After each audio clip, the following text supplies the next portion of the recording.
culture. What's poppin', everybody? It's your boy RB here, and welcome back to Rave Culture, Cultura, Rave. And yeah. If you know, you know, and if you don't, you will. Every week we have a baddest guest, and today's guest, it's none other than a man of many talents. His career spans before the turn of the millennium, being a resident in Ibiza's legendary club Pacha since I was in diapers, and that is a fact. Not only has he played in all of the White Island's mythical clubs, but has also seen success as a producer, achieving a top 5 in the general chart and a top 2 in the house charts of Beatport for his remix of Long Legs Runnin'. Ladies and gentlemen, today's guest is one of the dudes behind your favorite music as the label manager for giant labels such as Sidney Charles, Heavy House Society, Seb Zito, 7 Dolls Recording, or Electric Ibiza's giants Do Not Sleep Ibiza. Ravers and non-ravers around the world. Today, I bring you Ibiza's 2017 DJ Awards Best DJ Award winner, Graham Sahara. What's up, bro? What you telling me? Thank you for being here, man. Thank you very much for having me. How you doing? All is good here in Ibiza. Getting ready for 2021. Let's see what it brings. Dude, 2021. Speaking of 21st of June. That's when we're all gonna let loose, hopefully. And how's the buzz like in Ibiza with that? Because I know that Do Not Sleep, curiously, you know, the label they manage, they're doing a closing party on the 23rd of October, if I'm not wrong. So how's the buzz in there with this? Because in the UK, it's ridiculous, the festivals, everybody, like all the DJs posting the memes of how we're going to go to Rave and whatever and announcing the gigs. It's crazy. So how's it in Ibiza?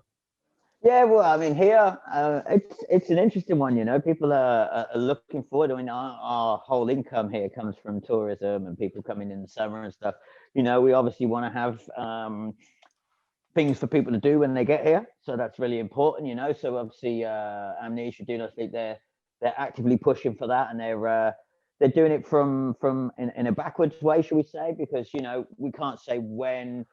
We don't have a roadmap out of this like the UK does. So I think they're hedging their bets that come sort of end of the summer. There'll be something that we'll be able to do, and the government will allow us to do it. So it's just a case of waiting and seeing. You know, we've still got restrictions going on here. We're going to see what happens in a couple of weeks. And obviously, you know, the government are being very careful with it at the moment because they are very conscious of we need a summer. We need to have a summer tourism. We can't have a massive spike in cases happen just before the summer because that would be catastrophic for us. So they're playing the game very, very safe, you know, which I've got no problem with, you know. I mean, it's not, apart from seeing my mates now, you know, well, there's not a lot else to do here just at the end of February, start of March. So it's a case of like, let's get the cases down and let's make sure we're back into the summer and we can actually get a good quality summer here and everyone can actually earn some money, you know. And I think that's something that definitely has affected this industry a lot, you know, because no parties. And it's an industry that since the beginning, since the legal warehouse parties in the outskirts of London and that it's with acid house in the late 80s and the beginning of rave culture, it's always been centered like around the party, you know. There's obviously music involved. Definitely, I think that it obviously came from just DJing to DJing and producers, you know, and then instead of just being a producer and engineer, the word producer means obviously always like songwriter as well, because you're the one making the beats and the music. And yeah, because it's obviously all about the music, right? There's no music, there's nothing, but it's the party, you know, and it's obviously like that's like the big chunk of income that everybody has usually in this industry. It's life. Well, it can't be downloaded for free. Basically, that's the difference. You know, before, you know, people would be pressing stuff on vinyl, you try and record it like off the radio on a cassette tape in your hi-fi and things like that. That's what people used to do. But now it's just so easily accessible to get sort of music. So it's been kind of devalued. So the only way it really is to make money out of music, unless you're doing super commercial stuff, is by touring and doing it that way. I mean, yeah, it's true. And to me, it's like, I think people don't understand. I think, you know, every sector was affected. by this, but I think that, you know, people go like, yeah, but parties are not essential. Dude, like imagine the amount of people that work in this business. And it's not only like, it's literally not only the DJs and the promoters. You have the bar stuff, the cleaning services, you have the security, you have catering, you have, there's a whole ass long chain of people that you know that got affected by it. And you know what, I think that, you know, general terms, sure, parties, you know, technically non-essential, but come on, everybody, when it's Monday, you're thinking about the Friday. Come on, everybody's thinking about Friday. For me, Mondays was like, all right, so who's playing in Fabric? Shit, Ricardo or Craig or I don't know, Charmer, the Martinez Brothers. It was like, it's always, and or which club am I gonna go? Do you know what I mean? Like it's you're constantly thinking about it, and I think it's like this essential aspect that was taken from a lot of people. um and obviously it was tough, right? Last year and everything happened, especially for me, the fucking arriving in Miami the Thursday before the music week and getting 24 messages like all the parties canceled, like boop, boop, boop, boop, boop, boop, boop, boop, boop, boop. So it's like, I don't know, it was tough, you know. But I remember during the time where I met you, thanks to my boss at the time, Pete Downs from Jukebox. I was doing this as a mental health because it's obvious I'm really interested, and you know, I want to touch upon that later. But I remember you were so positive, you know, that you were really, really positive. And how do you, like, you know, get those like spirits high? Because I mean, I know you have them, and I know you've told me that, you know, you're now more cautious. I think everybody has become more cautious for sure. But how do you keep that positivity, bro? Because I remember it was like contagious from you to me, and I really appreciate you for that. I'm not kidding. But how do you, like, you know, how do you keep that positivity flow? Um, I'd say it's about the people you surround yourself with. You know, my wife, my kids, people I work with, friends, and everything. You know, if someone's a real downer on your vibe, you know, and it's not going to help you at all. So I've always surrounded myself with um, sort of positive people, looking who are always like, you know, never say die kind of thing. We'll just keep going. We'll do what we, you know, what is needed to be done to get through it all. You know, by surrounding yourself with those kind of people, you're always going to have a much more positive outlook. You know, and obviously, like you said there, you know, last year, yeah, we were thinking, right, maybe we'll get something on the summer, but you know, you've just got to be a little bit more cautious about it and thinking how everything goes. And, you know, and like, yeah, love history and studied that when I was younger, and it was, you know, a big, popular, very good subject for me. And you know, just sort of knowing how things are and just understanding how it is. That way, you can try and be a bit more positive and not thinking, right, this is going to be over next week. It's going to be over next week. Because if you think like that, you'll always be disappointed, and with disappointment, you know, your head goes down. So if you're a bit more realistic and think, right, this is realistically what's going to happen, you can be a bit more planned about it. You can think about it a bit more and just keep your spirits up, because you think, right, well, you know, it will come to an end. And it's just, you've just got to wait your time, you know, and eventually, yeah, we will dance again. We will fucking dance again. Hopefully, I cannot wait. There's some Penguin festivals that have been announced. I cannot wait for Eastern Electrics. I think it's a good mix. You know, you have kind of like the Remain Minimal vibe, Sonia Munir. I think there's Radish playing as again, or Presley. You have like the deep tech guys, with these adopts, Rusty, and you have like the, you know, really good tech house, like Local Eyes, another stage. I think it's Yeah. crazy. And you know, after all, it's good that they're announcing. I think it's good because like the flow of work, the flow of people working in this industry has started. You know, I kind of envy booking agents at the moment, but I don't, because they might be fully loaded. But I think that's cool, because I think that's, you know, something positive for the industry as well. Like things are moving, things are like starting to shake, and then we're gonna be able to dance, and I cannot wait for that. Um, but yeah, I think that's true. Like, you know, surrounding yourself with people that, you know, that care about you, that, you know, are at your core. I think it's important. I was in Lima. I lived with my parents and for a while, and I haven't been living with them like for a year and a half. Obviously I went to visit, but it's like I want to be there for 3 weeks. You know what I'm saying? I'm not gonna be there for this long. And it was crazy because to me it was like, I like being with them, but the more I'm with them, the more I'm gonna miss them. And because I want to be in this industry, obviously, but going to Peru, at least for the moment, it's not worth it. I need to learn outside, you know? Mm-hmm. and and I think it was cool because I learned, you know, we bonded in the end, and now I think we have a tight relationship, and I think they're part of, they've been an integral shit, that's so businessy. But they've been a really strong part in me, having my mood up throughout these times that have been tough. And I mean, like, for anybody that's listening, that if you're having a bad time, like, just accept what's going on. Surround yourself with people that care about you and are going to support you no matter what. And after that, yeah, like, just try and see the positive side, like, look at me, like, not showing off or anything. But what I mean is, I'm able to do this podcast. I'm able to speak with people like Graham, or like I've done with Katie or Amo. So it's crazy. There's always something else that you can do. So Graham, you're a DJ. That's the start. DJ, producer, label manager, host of awards as well, award winner, man of many, many talents. I want to start by asking you, because I think this intrigues me, because I think it's an answer that everybody's going to have a different one. What does it mean being a DJ?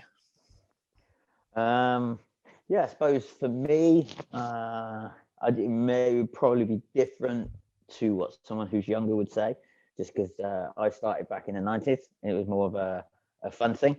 And, back then it wasn't the thing that it is now. It's now an absolute beast. So before, it was, just a thing for fun. It was almost a hobby. It was a nerd thing. Whereas now it's completely changed. It's something that's sort of like you're the king of shit. You know what I mean? That definitely was not what it was back in the day. Yeah, of course. Not at all. That all changed in the mid. So I don't know, probably like 2005 sort of thing. Between 2005 and 2010, that really started changing. What do you think it was? EDM, like Daft Punk's Alive tour, and then David Guetta making the transition from techno. Because if people don't know, David Guetta used to smash them decks back in the day with techno. That's awesome videos. I would say it was what is underground eventually will become commercial kind of thing. Not always, but as a general rule, what the new fashion of tomorrow has always come from the underground. And the turn of the millennium, that's when, say, funky house, your Mojo, your Bob Sinclair, and all that was top of the charts, always smashing it, Ultranate, Free, all that. It was huge then, and because of that, then people say, "Oh, that's cool," and these were particular tracks that were made by DJs, and obviously their profile has boosted. So slowly but surely, it became from more of an underground thing and crossed over. So people will bring up, say, David Guetta and things, but it was already big before then. But he's just the man that conquered America, Yeah. Whereas before, it was a European thing. Yeah, you had it in the States, but it's not like what it is now. So it's completely changed. So, I would say it was just that sort of early 2000s it started to change, and then obviously because of the people making the music, and they were starting to cross over, though they started beginning to raise their stock, so to speak, and then and then it just exploded, and with that became the superstar DJ. And yeah, but that's interesting to me. That's really interesting to me because that's something really, really interesting that I find. It's fascinating to me how there's cycles and genres, right? But so you saying that the meaning of being a DJ obviously changed from back in the day to now, but what would you say, like, since it's changed what it means to be DJ? I'm guessing now it's more like a rock star, kind of like superstar and all that. What is there that, like, are the differences in a DJ from back in the day than now, in terms of like technical skills, but also like in terms of what the aspects of the career? I would say back in the day it was more about, I mean, obviously you've got a passion for music on both ends. Back in the day, mixing vinyl is a lot more difficult than it is just using digital. That made it very, very easy. That's a whole different debate. But it's now, it depends on who you are. Before, when I started, it was the passion. It was like I just did it for fun, and and then eventually started playing for other people. A lot of other people now see it as obviously people who are really immersed in the scene or underground, they will do it as a passion. Whereas, some other people have probably thought, right, I've got a large social media fan base, I can cash in on that. Yeah. So it does depend. I'm not saying that every DJ does that. It's just yeah, you see a lot of people have a lot of success somewhere, and maybe they've decided to think, right, perhaps I'd like to do it, which I get, and then you think, right, what stage can you say you're not a DJ? You are, because at the start, well, I wasn't a DJ either, but then it's just become where I am. So who is who to say who can be and who can't Yeah. be? That is again another interesting conversation. Um, I think really it's passion and the technical skill now. I mean, even if you have a sync button on the decks or whatever, it's how you use it, and it's the craft of picking the track. That's the one constant thing that's probably that makes a good DJ now and a good DJ back then is the constant flow and the constant flick of picking the right track at the right time. It's like reading the audience good, Yeah. like understanding what they want at the moment, like what is Yes. it they want to hear. And I think it's also like taking risks, then obviously, like for DJs like Ricardo being a little bit more experimental, it's kind of like this rare case, one of these rare cases, obviously, like amazingly talented, like they're just like one of the dons in minimal house, but to me, like what I like is like, for me, he's the unexpected. I don't know what I'm gonna get. I know I'm gonna get stuff that I might not even know I want, and maybe I'm like, shit, I needed this, you know. And I think that also goes for the fact that when DJs become, when they start like seeing this only as a business side and there's no passion and that kind of stuff, I don't think those are the ones that last. To be honest, I think that the ones that last are the ones. Like, look, you can pop fast, and that's cool, right? But that doesn't make you a superstar, if you know what I'm saying. Like, it just doesn't, right? Like, success, I don't think it's one season in Ibiza. I think, it means being able to constantly do that and evolving and changing, because guess what, the sound's going to change. It was acid Yeah. house, then I kind wouldn't say of like, one season in Ibiza would make you a success at all, to be honest. no, you like know, it, you it depends on how you're going to measure it, you know what I mean? But to have one season in Ibiza, if you're not going to be a success unless you turn out to be Solomon and you rock up and you've got your own residency in Passion the next year, yeah. that, yeah, that don't happen, mate. That's It- just not happening. like exactly. And I think that, like the DJs that are passionate, like let's say Enzo, Sergusa, or Arch, and Seb, and what everybody did with Fuse in the moment, like look at all of them now. You know what I'm saying? Yeah. It's a matter, like some of them are being headliners. For the other ones, it's a matter of time till the sound completely changes, that they're becoming headliners at the same time. Because I think that's something that someone that's young needs to understand as well. Do your research, go to Google, and find out what are the ages of the DJs, and see like how long it took them to get there. Like, you know what I'm saying? It's definitely not one night. Like it's not an overnight success. Like, obviously there's cases, like the meteoric rise of Fisher, but it also came at a time where that specifically type of music, it's what's banging. It's like what's banging, that type of Yeah. tech house, and managed like to conquer the Spotify world as well as the YouTube, SoundCloud, and the gigs, which is crazy and good for him, to be honest. Like, I think it's an interesting case study for the, like, to understand. But yeah, it takes time, it definitely takes time, because obviously at the beginning you have to do a lot more things, right? So you need to be involved a lot in production, you need to get support from your tracks, you need to play as many as you can. And like, I think that there comes a point where you can kind of like chill back a little bit, and maybe not do summer music, you could focus on your gigs. And then if you want to take a break, like Seth Troxler, who was speaking with Pete Tong this year and saying, like, I realized in COVID times, I'm gonna do my Ibiza season, and then I'm gonna stay more time in the studio. You know, so I think it's a lot of time, hard dedication, and what you said, passion. Absolutely. Like, and I think people can sense that when you see a DJ playing. Really.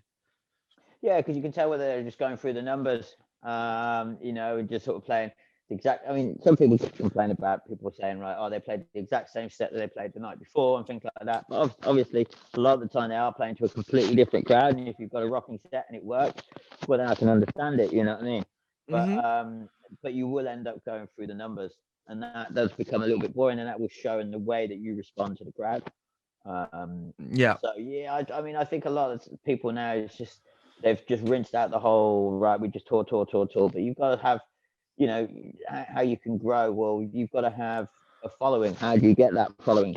It's hard to Exactly. get the gigs unless you're doing music which people like. So you've got to have a constant flow of music coming through, even if you spend 3 months in the studio making a whole year's worth of music, and then it's just you're ready to go. And then you sort of then you try and increase and increase and increase. But it's about fan base. I mean, these guys have been around for ages.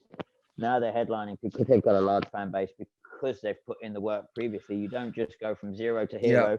hero overnight unless you have a huge hit, which does happen. And Yeah. you look at Betty Legrand, put your hands up for Detroit. He Yeah. was very good DJ, very popular anyway, but that just went woof, and it Yeah. elevates you straight Skyrocketed. away. If you have a huge hit like that, same with David Guetta. He had a huge hit, if you have a huge hit and then people start taking notice and you've infinitely grown your fan base, well, then you're going to be able to tour a lot more. If you don't have Yeah. that, then it's a case of building it, working it. And it just takes time. Nothing happens overnight in this game, really. Yeah. Only to the very, very, very lucky. But like very few, it's like like those are the exception. Yeah. And obviously, you're talking about the releasing the consistency, and bruh, you work like label manager, Heavy House Society, Seven Dials, Do Not Sleep. Um, it's crazy. How you talked about the releases and how important is for a DJ, especially when they're starting to make music. Massively. Back in the way when And I started, it wasn't important. It was about, right, yeah, can you actually mix? Can you hold the dance floor with yeah, your mixing? You know what I mean? It's a yeah, whole different ball game. But there weren't as many tracks around at all. People what you would consider overground and underground now, they all played exactly the same music because that's all yeah. they want. You know what I mean? Mhm. You get, say, Carl Cox playing some of the same tunes as Bob Sinclair. Now you wouldn't guess that in this day and age, but back then it was quite normal. That's why we used to have the Ibiza tune of the summer, because it was something that everybody played. But now everyone makes their own music. It's very, very difficult to have an Ibiza hit of the summer because everyone's playing their own music. So it's rare that one track will feature across the genre spectrum.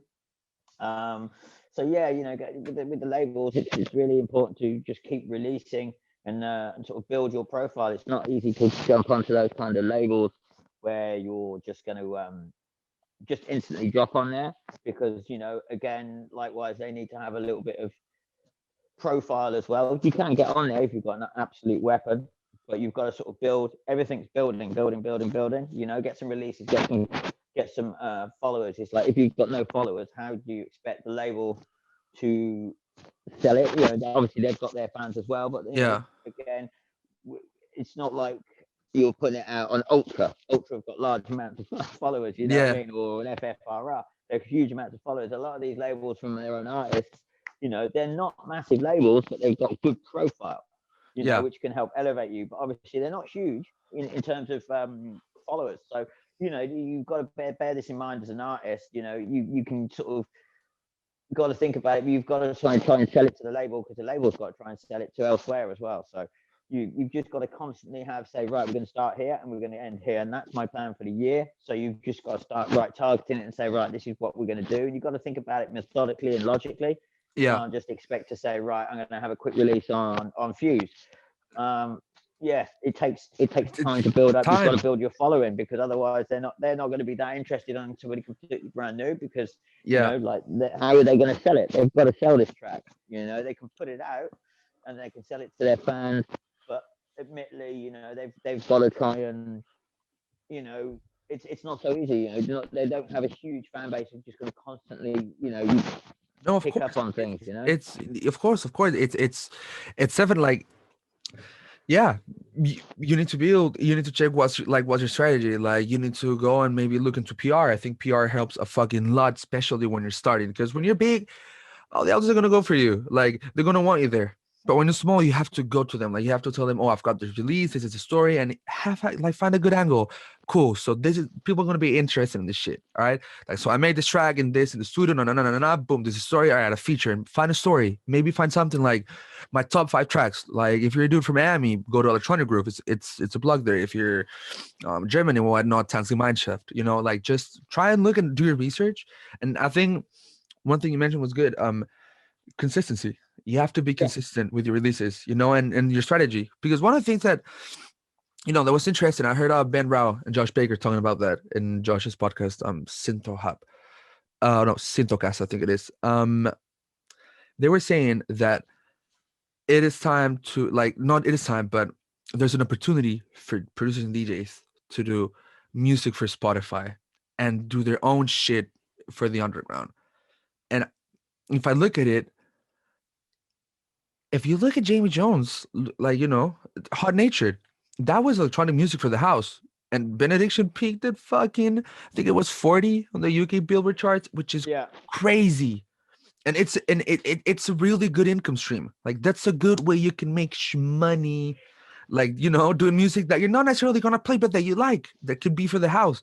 Imagine the streams. Like, it's a good, like, it's a really good income, I would say. Like, it's a good way to actually also, like, diversify your catalog at the same time. Do you know what I mean? And maybe get into other genres and that kind of shit. Like, we've seen the Martinez brothers doing reggaeton stuff now, like, putting the Yeah. house into reggaeton.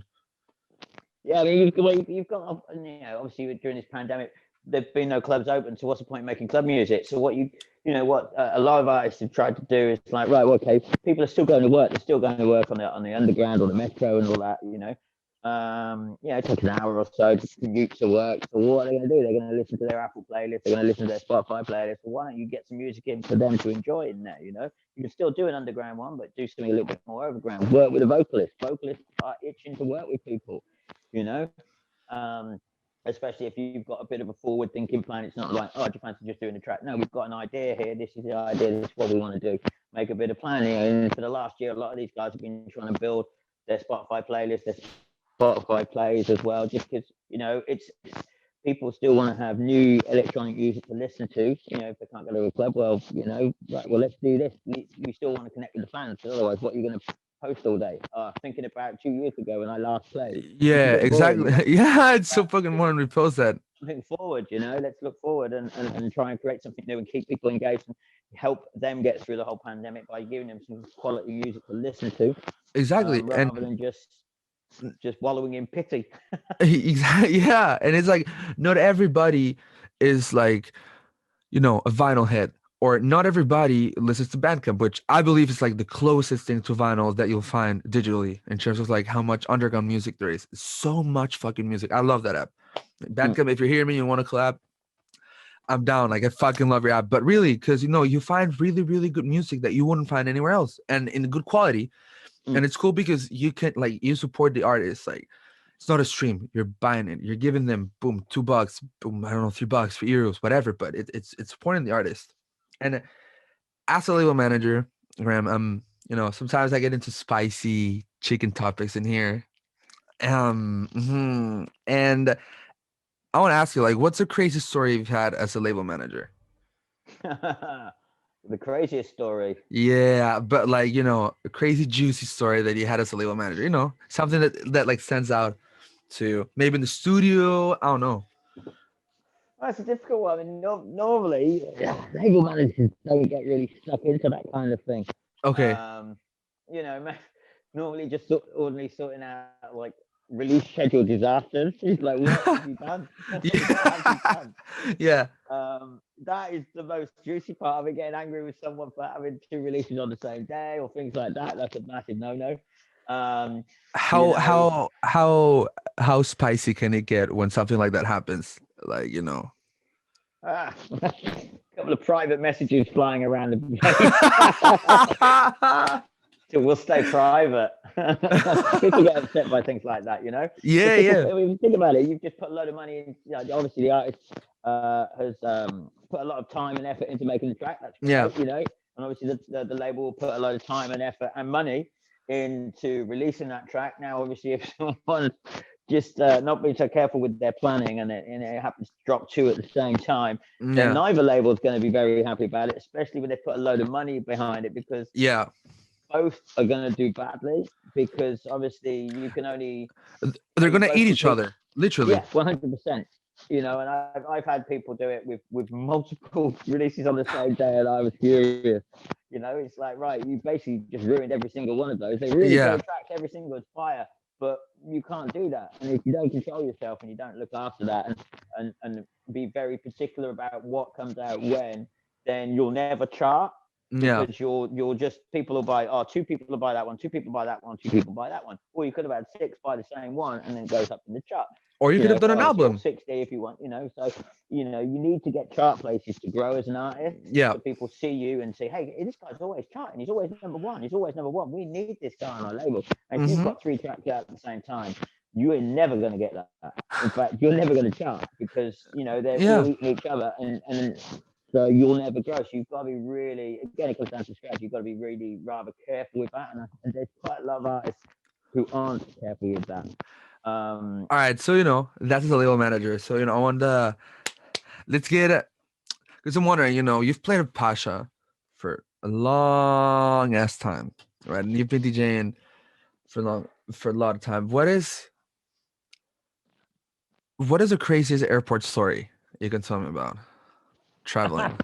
being allowed to board a plane and fly using my Pacha drinks card. As I do, I didn't have a passport because it had gone off for a visa and not come back on time. So I just went to the airport on a flag, and blanked it. I met Proc and Fitch then as well. They were like, "There's no way this guy's getting on an airplane with us. There's just no way." No way. We went straight through, blanked it, and walked straight on through. And went, "Yay!" Give it the large one. That was back in the day, man. Pacha carried some weight back in the day, like at the airport. And talking about that, one of the things that stood out to me from an interview that the Martinez Bros have with Pete Tong in the IMS, I think it was 2017. The importance of after parties. They said that, I think it was like that was how they got their first gig at DC10, like in an after party, because I think it was the one that they were booked through for it was canceled. So like, what would you say in your take? Like, what is your take on after parties when you're in the industry? Well, to be honest, I mean, that's how I got a lot of gigs back in the day. People would see you play somewhere, like say in Pacha, and then they'd go, "Hey, we're having an after party. Do you want to come back?" So you go back, have the after party, and you be at the after party, and that's when you get the opportunity to speak to people. Because when you're in the club, it's all loud and crazy, and people everywhere, and you're playing, you can't really properly speak to people. So the after party was actually where I probably got most of my gigs from, because I played well in the club. They liked what I did, got me back to the after party, and then you bond with people. And then you get the gig, because you think about it, people like to party with friends. You don't like to party with people you don't know. So if you become friends with people, you've got a better chance of getting that gig, because people like to party with friends, and that's where you kind of cement those relationships, is kind of at the after party. And how you can completely ruin it as well if you're not careful. Yeah. you can fuck it up and you ain't playing nowhere, son. Yeah, get pass out somewhere and taken away in an ambulance. Don't be doing that. And you're dead. But I mean, obviously, let's say I'm in an after party, right? Let's say, we'll go to Ibiza, have some drinks, there's parties, whatever, and you go like, Lorenzo, let's get an after party. And there's people that I want to meet, or that I should meet. How should I approach them and how I shouldn't approach them? Because I know there's one thing in the club when you see the DJ and you go like, hey, and you're paralyzed because you're seeing like, a dude that you fuck or a chick that you fuck with their music, you know what I'm saying? Like they make you dance and make you move. But how should you approach and how you should not approach someone that you want to meet? Get in their face. I always used to find it'd be a nightmare. Someone would be like, "Whoa, you've just finished your set," and all of a sudden someone's in your face, and you're like, "Please, give me a break. I've just come off the decks, loud music, everything. You've used a lot of energy. You want to have a little bit of, 5 minutes, just like rest the ears, that kind of thing. And then you've got someone right in your face, like, oh, please, dude, give me a break. So be cool, be chill. Just say, hey, mate, nice set. Can I get you a drink? Not I'm saying that everybody can be bought, but it's a nice little intro, it's because if someone starts just jumping straight on top of you, it just makes you want to run away and hide. I'm guessing, yeah. You're thinking, right, where's that green room? This dude's crazy. Let's fuck him up. Let's go. You know what I mean? You're out of there. Get into the green room, shut that door, make sure it's fucking locked. We don't want him anywhere near us. He's a nutter. You know what I mean? Don't be a nutter. Just be very chilled. You know. Also speak to their team. You know, I mean, a lot of these big guys here probably have a team around. Yeah, it's cool. It's cool. You know, maybe it's just be chilled. You know, it's the minute you're on someone's case is the minute they're just going to go straight out that door. They just don't want to know. And if you're if you're McFucked, just don't like save it, or just like chill for a bit and then close them. If you're fucked, if you're fucked, just don't even bother starting. It's not a good look. You know what I mean? You're the guy who was completely bellended last time you came over. Yeah, mate, come on. You know what I mean? Pick your battles. You know, if you're in a right old state, just go to your mate's house or something. Don't try and network if you're off your nut. You know, because it's just, they'll remember you, but it's not necessarily a good memory. So like, pick your battles, man. Exactly, and and I think it's cool because I think that people sometimes see after parties as like that when shit gets extra litty, and it's not necessarily like obviously it gets extra litty, but it's more like a friendly environment. You know, it's like private environment. Yeah. And like if you're there and you want to work, like, bro, that's your chance. Like, you know what I'm saying? Like, take it. Be chilled by it. But chill. But like, be chill. You know what I'm saying? Exactly. And you just won't make the mistake of someone going like, get this motherfucker out, or like the hand, or like when they turn like, and it's like they see you walk in, but like all of a sudden, and they're out of there. They're out of there. Quick. Yeah, quick turn, like, I mean, you gotta just bear in mind, you know what I mean? It's like it is a very much more of a familiar surroundings. If you're there, just don't be in people's faces. Don't be pushing too hard. Just try and be yourself. If you're an asshole, just try and be relaxed and chilled, and just be cool with people, and then build a rapport. Don't go straight in there saying, "Hey, great set, can I get a gig? Can I try on this track?" No. Just meet people, hang out with them, and have fun. It's not about talking business there, because most people, I remember when I started, people say, right, don't speak to people, or don't say, oh, how much would it be to play here? It's like, nah. We don't sort out business there at an after party. We get friendly and then say, right, let's speak when we're normal again and we've finished drinking, and then let's discuss it. We're not doing it at an after party. So just think about that in terms of, if you're in an after party, people, just get to know people, have fun. Don't talk business. Yeah, exactly. I mean, it's a good place to network, but don't make the context. Just don't talk the business there. And no one's going to come at you with a price or a yes or no. Can you listen to my track? They're not going to remember that track, mate.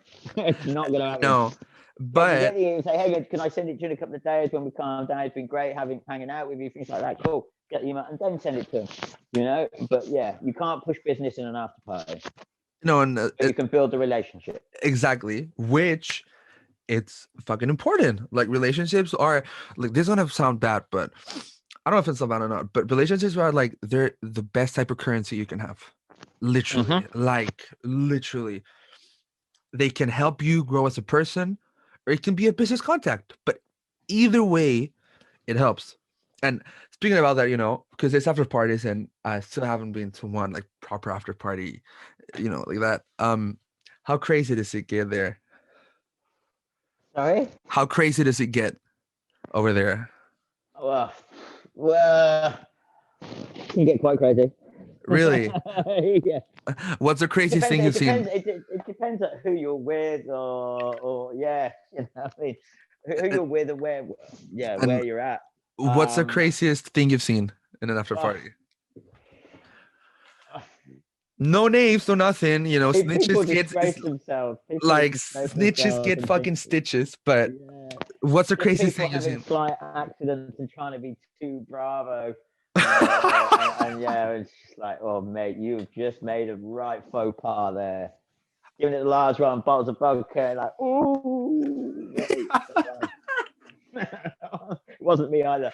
Just think, oh yeah, you tried to be the king, and you just made yourself the Joker.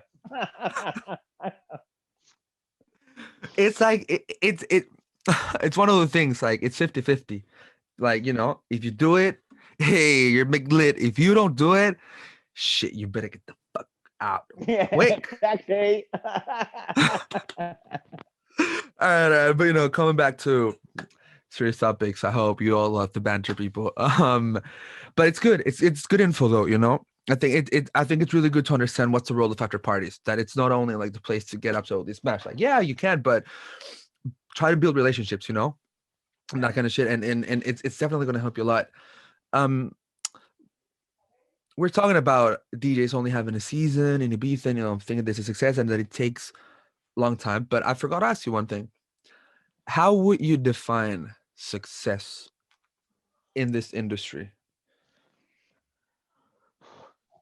Difficult to say, really, because yeah, I mean, back in the day, I was, oh, when's it going to happen for me? And then you're thinking, I just stopped asking myself that question. But you know, it depends on what you would define success yourself. You know, some people would define, say, playing one gig, Pacha as success. Others would say, right, flying around the world, becoming David Guetta, success.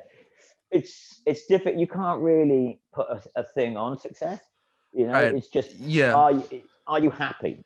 You know, you've got to put it down Yeah. to that. Are you happy with what you're doing? If you're not happy, then right, okay, fair enough. But you can't really say, right, maybe I've had a Beatport #1 or something like that, or I've done 2 million streams. Is that success? Well, there's always someone who's going to be more. There's always going to be someone that's going to be less, and they're going to be happy with it. So it's difficult to really quantify what really counts as success, really. S- Um, Then why we say like are elements that are common in successful people in this industry, or like, because like to me the way I would define it, right? Like for me, like for instance, like the fact that I'm being able to record the podcast and talk to, you know, people in this industry, that's already a success for me. But that doesn't mean I'm successful yet, if you know what I mean. For me, mhm. it's about longevity as well. Yeah. It's about longevity and also like how much you can improve, because shit's gonna change. Like if this podcast pops off, like, you know, you gotta help me, you at the other side of the screen. But if this pops off, for me, it's like I'm there's gonna be a time where I have to reinvent myself or the show, you know? And so that means like if I want to have like a long career in this or in this industry. So obviously I'm still getting in and I'm learning. And you know, that's why I'm asking like what we say like are kind of traits, you know, that successful people share in this industry. Um, I'd probably say passion, drive.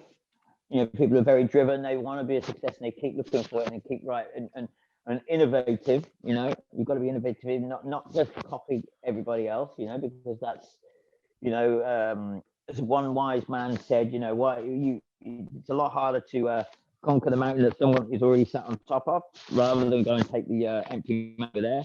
You know, try and be different, try and be Hmm. innovative, have a lot of drive, have a lot of passion. You know, and I think those are the key things. Also, a bit of authenticity. You know, be sort of genuine is really helpful, because there's people like that. You know, don't be naive, but genuine. You know, it's something that will be really helpful, because people respect that. You know, if you come in and you go into like giving it all out and giving it all the blag, people will see through you straight away.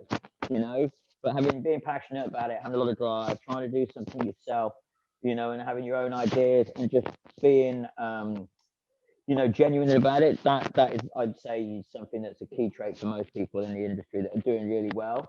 Yeah. Yeah, I mean, it's and I think it's interesting because I think that, you know, a lot of people would expect from this answer like wake up at 8 a.m., do your shit by 9, 10, 11, you know? And obviously I think having a routine helps, but I think that what you said is it's just like be a good person, you know? Like be real. Like and try to be different and not copy, you know? Because which is something that I don't want to appear like the motherfucking hater here, but to me it appears that, you know, like in the past, because there's been a huge blown, and obviously EDM is kind of come down and tech house is kind of going up in this wonderful place called the USFA. You know, it's becoming massive in there as well. I think that, you know, people have just try to get success quickly, you know, by doing what all they like kind of following a formula. It's not Jumping on the bad. bandwagon, but that's when it becomes generic. Yeah. So now you've got a lot of, say, sample packs on the go, and then what is fashionable, everyone jumps on the same sample pack, and everything all of a sudden becomes very generic, and that's when other people Yeah. start moving and doing another sound.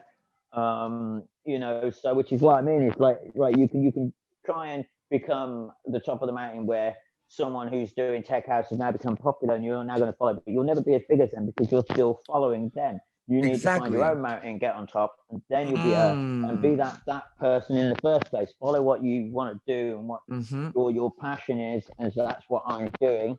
You can't guarantee success, but then neither could the other person. They just happen to have dropped lucky. Say, look at Bicep. Bicep. They've started to try and do something which, to be honest, is quite like the future sound of London, from back in the late 80s, early 90s. But they've done it. And I enjoy the music, and they've took a chance. They've done something different, and now every single day, my promo thing is absolutely awash with people following and doing what Bicep have done. Yeah. But they've took a chance and they've done something that is, in all fairness, very much different to everybody else, and they've had a lot of success with it. And hats off to them. And I think it's fair play to them. Now you can guarantee. Now you can see all these other people doing exactly the same kind of thing. That's like breakbeat, sort of left field bass, techno kind of Yeah. thing. Loads of people are jumping into that. Why is that? Because Bicep have had success. But why? You need to do what Bicep did and think, right, I'm going to do something a little bit left of center and a little bit different.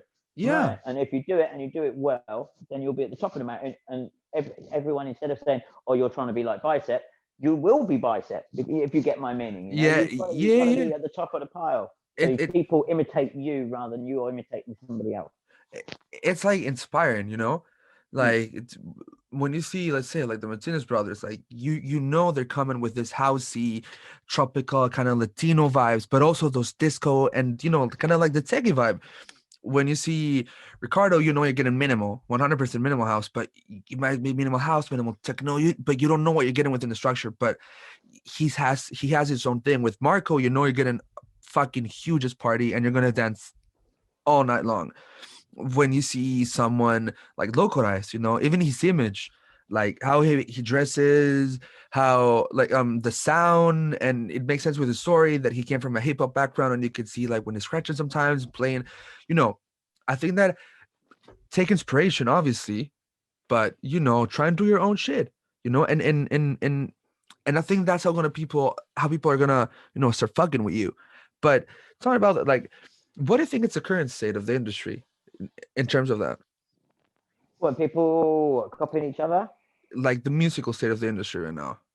I I mean, people are diversifying a lot, and I think a lot of people now, especially during the pandemic, have just decided to try and do something completely different and try and do something better now, where they've like, right, okay, let's try and do something with the vocalist. Let's try and do something a little bit left of set. Let's not try and do another club track, another generic club track, because what's the point? There's no clubs. So a lot of more bigger artists have been doing these kind of more crazy collabs and doing something a little bit more left of center, which I think is really good, for a bit more inspiration. Um, so I think it's in a way it's been quite good because we have had something that's completely, just a bit more random. As you mentioned before, that sort of more reggaeton thing that the Martinez brothers did. Because I heard that, I was like, whoa, that was not what I was expecting. But No, okay, give it a go. Why not? and yeah, I mean, it is like, why not? And at the same time, like, I've heard it in videos in clubs, and it works. Like, yeah, like the track works. It's kind of like a crazy track, like divided into two sections, but it works. Like you put in a track, and it's like from someone who's from Peru and has been used to reggaeton, like listening to a lot of reggaeton in clubs because that's what the culture is about in terms of clubbing there. Um, it like, for me it would be lit if they put that in a reggaeton club. You know what I'm saying? If they put it in a rave, it's the same because it's like, oh shit, I'm getting like the best of both worlds. Do you know what I mean? And it's yeah. it's funny, and I think it's in a moment like you're I saying, think like, that's what David Guetta did. You see, when he brought in sort of more the R&B and that kind of thing into sort of the EDM thing, and he really started to change things around in America. Perhaps they've gone for that kind of thing in South America. A bit of collaboration, cross pollination can go a long way. yeah, It's not going to be everyone's cup of tea, especially some of mm, the original fans are going to be like, whoa, we don't like that, fair enough, but they've been bold and they've tried to do something new and different, which I think is always a good thing. If some people will like it, some people won't. That's just the nature of the game, though. You know what I mean? And Yeah. you've got to look at try and do different things for different markets, because otherwise you become generic, stale, and boring. You've always got to look for progression. You've got to try and do something different. And to be honest, you know, they've tried that. And you look at, say, David Guetta, that's what he did, and look how he is now.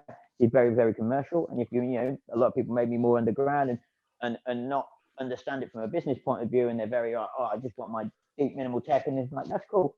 But at the same point in time, David Guetta used to play that more house and more underground club music. He just made a choice to go like that. He risked it and he succeeded. You know, there's nothing wrong with that. Yeah, there's You know? there's absolutely nothing wrong with it, you know. It's and I think it also had to do with Daft Punk, obviously. Daft Punk, when they had that Alive tour and the Coachella presentation, I think it kind of showed the world like, holy shit, you know, we can have not like a different type, like more not so underground type of electronic music, and we can party to it and we can listen to the house. And that's, you know, where also like R&B and pop artists capitalize, right? Mm. And they go like, okay, so let's work with David Guetta, boom, and they start working, and it's up, and it's crazy. Yeah. And you end up having tunes like I Got a Feeling, which I think people forget it's David Guetta producing the track with Black Eyed Peas. Like, you know what I'm saying? It's just crazy. So it's obviously EDM at the moment, tech house. What do we think it's the next thing that's gonna go when tech house goes? I would say it will always be, you know, I'm thinking more of a melodic techno thing, but it will be, you know, sort of like, not that I'm saying it's commercial, but like More the hanging tree, mainstream. the Hosh thing. Yeah, it's mainstream. There we go. It's more It's politically more friendly mainstream. kind of thing. Yeah, But yeah, yeah, the hanging tree, Hosh, what he'd done there. You know, it's yeah, slightly more melodic because people like melodies. You know, yeah. it is a very popular kind of thing with actual music and melodic kind of thing. So I feel that is, you know, sort of like almost progressive house, melodic tech. You know, it's kind of musical, where it's just instead Yeah. of being just beats and bass. Beats and bass always will always struggle to be sort of accessible, sort of marketable mainstream, just because it's Yeah. just beats and bass. You know, there's no musical elements to it. So as soon as you add the musical elements to it, then you start talking along the lines of progressive house, sort of melodic vibe. Right, that has Yeah. got a much more mainstream feel to it a lot of times, or it can become a lot more mainstream. So I would say that would be the most likely kind of thing. You know, back To in go mainstream, but what in the underground yeah, though? But in the like so, and what about within the mainstream in the underground? So, you know, like when tech house became the, like, you know, let's say we had kind of this sort of G house influence. Maybe I'm wrong, I'm not talking shit, but like kind of this, you know, flashy deep house back in the, like 2013, 2012. Then, you know, at Anna Twins and this kind of act, and then it went kind of like the techie vibes, and tech house was the shit in the underground. Now, what do you think? It's so, you know, it's kind of like that melodic-ish stuff going yeah, on that's gonna melodic be stuff. in It can the be produced. mainstream, but in Yeah, the underground, what we say is a sound popping underground. off. Because I mean, definitely deep house is strong at the moment. Deep tech as well. Yeah, I mean, deep house is called deep tech house. I mean, but again, that's become a lot of people have gone for the deep tech house, which has become quite generic already, because not so many people want to put vocals in it, and that's what will make it stand out. Your track stand out. So if you don't put vocals in it, you're going to use the same sound as everyone else, Yeah, and it's going to become generic very, very fast. And that's why tech house has gone a lot more further. So because people are using more vocals in it. If you don't put any vocals in it, it's just going to stay very boring quite for longer. You know, deep house, yeah, people are going to want to dance. It's difficult to predict what will come through on the underground. I don't know. I think maybe slightly more tribally stuff might seem to come back a little bit more, just because it's got that right. more. Interesting with tribal stuff. That seems to be some of the labels that I run doing well with that. Okay, fair enough. Um, you know, but obviously it's more it's a clubby sound, and when clubs come back, people are not going to want to, oh, well, I wouldn't imagine, want to listen to really moody music. They're Yeah, free, they want happy. If you play a killer fucking rocking happy set, people are going to come smiling, they're going to be loving it, it's going to be great. Right, if you put on some really moody shit, great, people might still be dancing, but it's not the same vibe. People want that energy, want that uplift, you know, of being right, lockdown's over, we've gone for a festival, we've gone for a party, people put on some happy vibes, man, you know, because that's what people yeah, want. It's what they need. We've been sharp and being dark and like, oh, You know, let's give everyone a massive uplift. So as soon as you do that, I think, you know, something, even in the underground thing, it's going to be with a slight uplifting feel, but in Yeah. an underground way, you know. Nothing too stripped, nothing too minimal. But I would, yeah, I can see like the last year or two, deep minimal has been kind of a flavor of a thing, and I can see that slowly being faded out in the next year already. I think that feeling's like, Oh, woo. hey, we got a hot take in the show. All right. I think that will be. I can't see it being around too much. I Yeah. think it's good, but it depends on the style and how it's done. A lot of it's Yeah. very, you know, small room. It's not going to be for the big room, so it's kind of great if you're in a bar and you play that. It's great, perfect for people in there.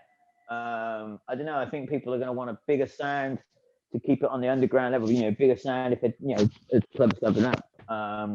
But Dude, then yeah, I'm not sure the deep minimal vibe will really kicks through when clubs come back. I mean, to be honest, I don't know. Like, I really kind of hope it does, because I mean, in terms of the sound that I'm listening to now, but look, I don't know if this is a genre style, right?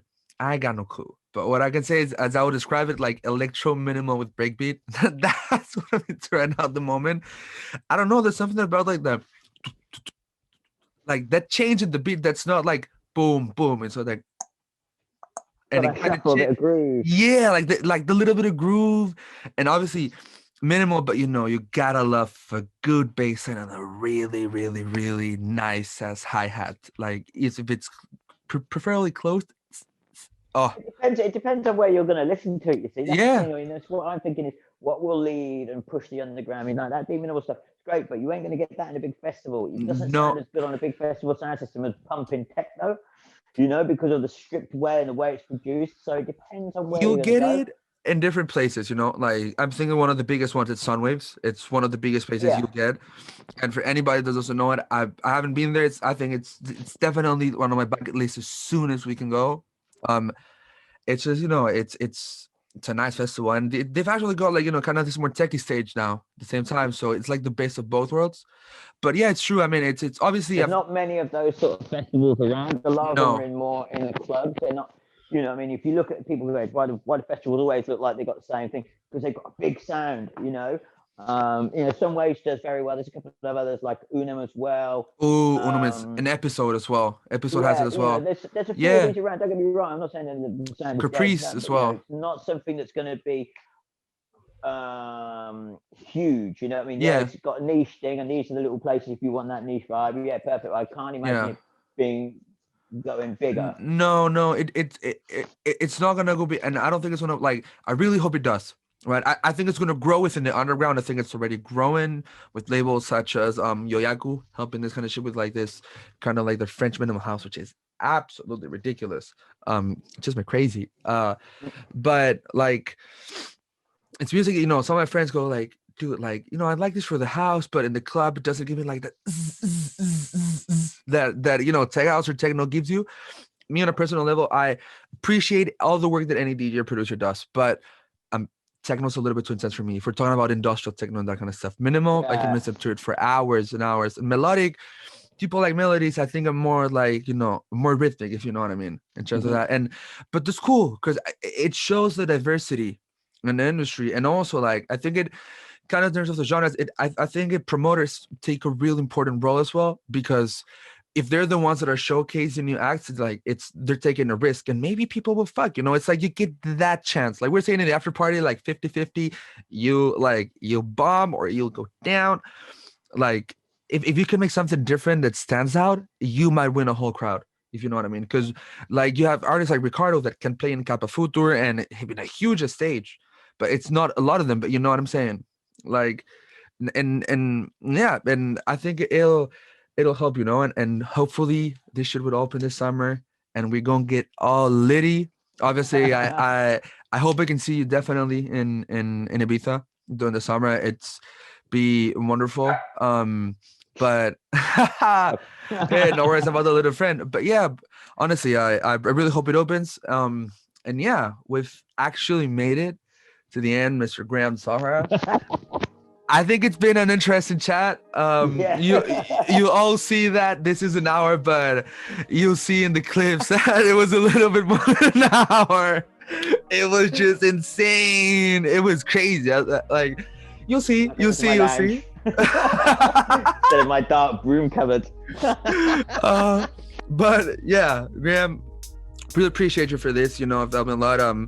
It's like just a lot of love for you. Honestly, appreciate you for being here. Is there anything that you'd like to say to the ravers and non-ravers, or who anybody's listening to the podcast? Stay positive. Always look to the future, and keep listening to my man Lorenzo here, because he's doing a good job, man. Doing a good job. I'm liking it. Hey, appreciate you. Everybody, go check out all the labels our Graham manages, such as Heavy House Society, 7 Dials, Do Not Sleep. Go check him out as well as a DJ. And when party opens, let's get litty. Graham, it's all love, bro. Appreciate you being here. Everybody, hope you enjoy the show. And remember, it's all about the culture. It's all about the rave culture. Nice one.